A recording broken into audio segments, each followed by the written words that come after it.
Hello, my name is Frederick Anefi and you are welcome to your Excel lessons for today. Today we want to compare two transactions. So we have transaction code that's for A and transaction code for B. We want to find out whether transaction code for 2 is all in code 1. So to do that we will use the match function. So equal sign match.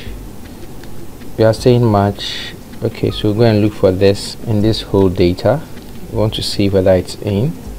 Control shift down. We use the F4 to block it. Comma exact. Whatever we are looking, we want the exact match. So 0. Then we close our parenthesis. Then we enter. What it means is that this particular transaction code 2 or this transaction can be found in the number 12. That's row 12 here. As you can see, so 14. You can see that is the same. So you have this transaction code here. Now if we drag this down,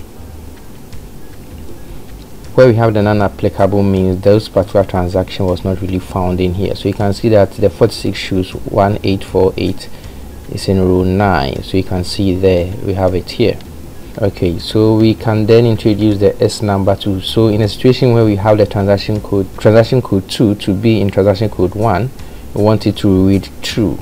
So to do that, we just introduce the S number in the formula bar in addition to what we have. So S number, so then comma, so then where is there, it means it's true.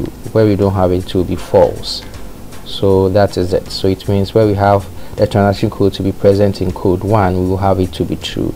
This is how smart you can use the formula, that's the S number and the match, to really compare two transaction code or data you have in two different columns.